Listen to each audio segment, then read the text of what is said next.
আব্দুর রাজ্জাক বিন ইউসুফ নামে একজন আলোচক আছে, বক্তা আছে, আপনারা শুনতে চেনেন না? আপনারা উনি বারবার বলেন যে আমি মানুষের পেছনে লাগা পছন্দ, মানুষের পেছনে কখনো লাগি না, পেছনের দিকে আমি ফিরেও তাকাই না। আমি এই কথাটা খুব ভালো করে মনে রাখার চেষ্টা করি যে পেছনে আমার কে বদনাম করছে, কে খুশি হচ্ছে, এটা আমার দেখার বিষয় না। আমার লক্ষ্য হলো সামনের দিকে এগোতে হবে। সোনার মদিনা আমার প্রাণের মদিনা, সোনার। আমি বক্তৃতার জগতে এসে দেখি মানুষ কে কার কোন আলেমের বিরুদ্ধে লাগছে, বাবা কে কাকে গিবত পরনিন্দা করেছে। আব্দুর রাজ্জাক বিন ইউসুফ নামে একজন আলোচক আছে, বক্তা আছে, আপনারা শুনছেন কিনা? আব্দুর রাজ্জাককে চেনেন না আপনারা? উনি বারবার বলেন যে আমি মানুষের পেছনে লাগা পছন্দ করি না, আমি মানুষের পেছনে কখনো লাগি না, পেছনের দিকে আমি ফিরেও তাকাই না।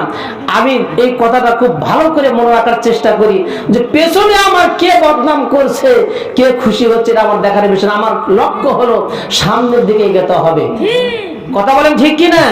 সামনে এগোতে হলে পেছনের দিকে তাকানোর সুযোগ নাই। এই বড় আলেম, এই শায়ক, গতকাল তিনি এই যে বালুয়া শেখাহাজিতে একটা প্রোগ্রাম ছিল, মাহফিল ছিল ওনার, উনি আর ওনার ছেলে বাপ বেটাই মাহফিল করবে। ওনার ছেলে আব্দুল্লাহ বিন আব্দুর রাজ্জাক ঢাকায় ছিলেন, ঢাকা থেকে আসতেছিলেন, আর আব্দুর রাজ্জাক বিন ইউসুফ তিনি রাজশাহী থেকে উনি গাড়িতে আসতেছিলেন, কারে মাইক্রোতে আসতেছিলেন। মোকামতলাতে আসার পরে একটা সিএনজি তার গাড়ির সাথে লেগে যায়, গাড়িটি ভেঙে ওখানে ক্ষতি হয়ে যায়। ওখানে সিএনজির প্যাসেঞ্জার তারা মর্মান্তিক অবস্থায় যে মেডিকেলে ভর্তি আছে। আব্দুর রাজ্জাক বিন ইউসুফ তিনি অসুস্থ হয়ে তিনিও রাজশাহী মেডিকেলে ভর্তি হয়ে আছেন। তবে আজকের খবরে জানলাম তিনি আলহামদুলিল্লাহ অনেক সুস্থ আছেন। তবে সিএনজির যে লোক ছিল তারা বাঁচবে কিনা সন্দেহ আছে। তো আপনারা তার জন্য দোয়া করবেন, আল্লাহ পাক যেন শ্রেষ্ঠ দিনই দায়ীকে দিনের জন্য কবুল করেন, সুস্থ রাখেন। বলেন আমিন। আবারও বলেন আমিন।